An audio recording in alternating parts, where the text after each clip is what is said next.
That moment almost 15 years ago, and Mayor Rudy Giuliani is here with us this morning. The Tunnel to Towers is about to start a 1,458-mile journey ahead of the 9/11 anniversary. That's ahead, and that's what those bikes are about. They're going to take a piece of steel from the Ground Zero area. There it is right there. And they're going to transport it up to Gander, Newfoundland.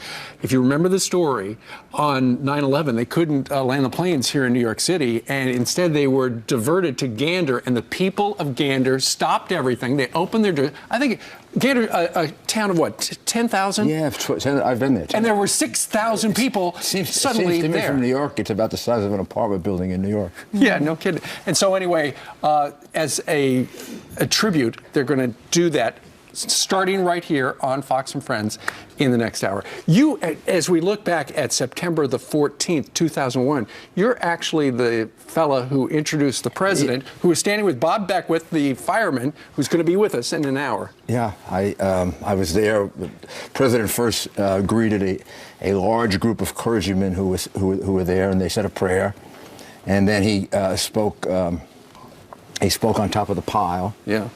And then, remarkably, he remained behind for a very long period of time, shake the hands of everyone, hug everyone. Secret Service was very, very nervous about that appearance. The night before, Governor Pataki and I spent a great deal of time on the phone with the Secret Service to make sure that they were comfortable with exactly where we put it. It took a lot of courage to do that. I'm sure he did that over the objection of the Secret Service. And it was his first visit, right? Well, first of all, we were only 4 days later. There were still fires below the ground of 3,000 degrees Fahrenheit. We thought we picked the right spot, but we couldn't be sure. We didn't know everything that was going on below, and things were still falling from the ground. Plus, you might remember in the first 2 months after September 11, every time you saw a plane, every time. You wondered. Like when the Yankees played in the playoffs and World Series, I was worried about a plane coming in the Yankee Stadium. Yeah. So that was a very, very morale-raising now, Mr. Mayor, event. 15 years ago, that video was shot. 9/11 happened.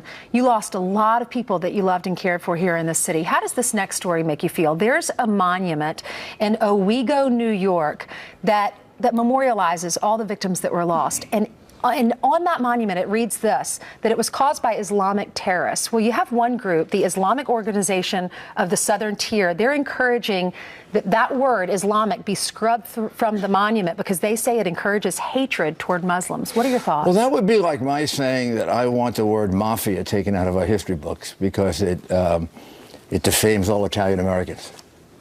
That would be pretty sick. If it said Italian mafia, that would bother you? No, it doesn't bother me at all. I put them all in jail. It doesn't bother me at all. My reaction to the Italian mafia was real simple. I'm Italian American. I'm not embarrassed about them. I don't belong to them. I want nothing to do with them. And they represent the bad part of my ethnic background. Every ethnic background has a bad part. There's a bad part to the Islamic religion. And the good part of the Islamic religion shouldn't feel at all hurt by Islamic terrorism. They should feel angry about it. They should feel like, maybe even stronger than I do, they should be wiped out, because I felt stronger than I think maybe people who weren't Italian Americans, the mafia should be wiped out. But good people should get together. You shouldn't become defensive about the bad people in your group.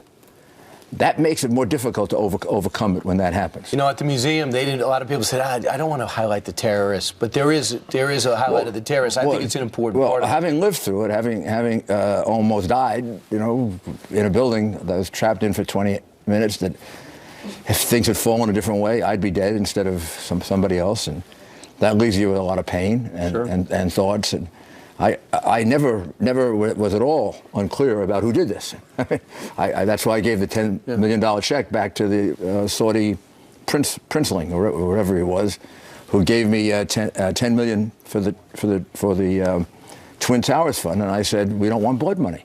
Because he put out on a press release that Israel was responsible for it, and our foreign relations were responsible for it. We had war and the way we treat. Well, I know who was responsible for it. Radical Islamic terrorism, in that particular case, is headed by bin Laden. Mm-hmm. All right, let's change gears, can we? Hillary Clinton was in Cleveland yesterday, and she wasn't. pleading guilty to an indictment yesterday? Not yesterday. Gosh, I thought. And there you can see her. Tim Kaine is looking on. He eventually would bring her a paper towel or something like that. She had an epic 2-minute coughing fit there. And then a little later on, she took some questions from members of the traveling press on her plane and had another one.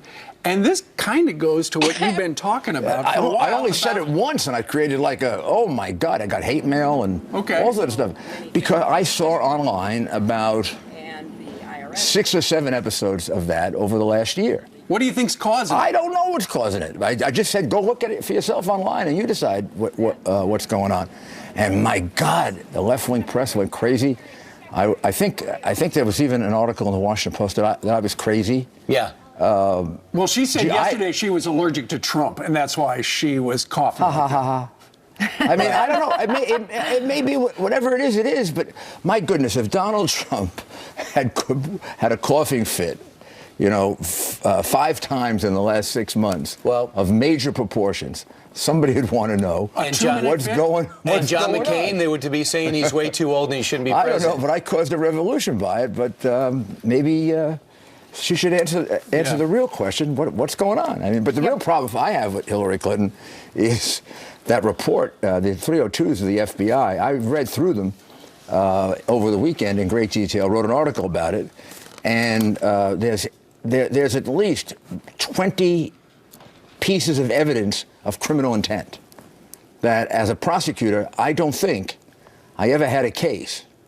with stronger evidence of criminal intent than that. I was trying to think with a friend of mine who worked with me in the U.S. Attorney's Office yesterday, who I was talking to. We were trying to think of a case that we prosecuted that would be stronger than that, with destruction of evidence, not knowing C means confidential. If you're a Secretary of State and you don't know C with parens and capital. You said it was in the body of the email, it was the 3rd paragraph, and it was just on the side. That's where they put it. That's where they put it. I've read many of them. That's where they put it. She said she thought it had to do with alphabetical order. But the FBI didn't go and ask her, was there an A, a B, a D, an E, an F? How come she just saw a C? So now if you can't figure out the C means confidential, and you're the Secretary of State, you're either stupid or you're lying. That's how she got away. I don't think she's the first. Right? That's how she got away with saying she didn't send classified information, because it didn't really mean classified. It meant confidential. So I think it was just semantics for her. Well, she doesn't get the right to make that decision.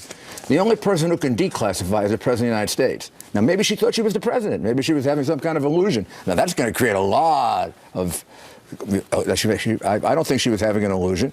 I think she is doing something called lying, which violates 18 United States Code, Section 1001. You can't lie to that G-man. That is what Martha Stewart went to jail for one lie.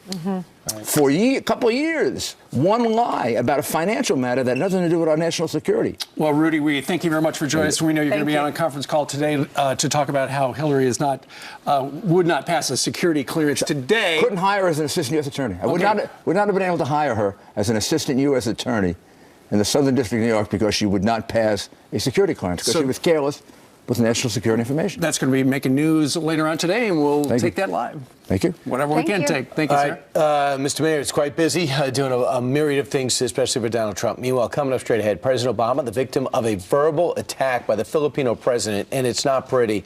We are live with the president in Laos next. And the NFL didn't work out, so Johnny Manziel is taking on a new challenge.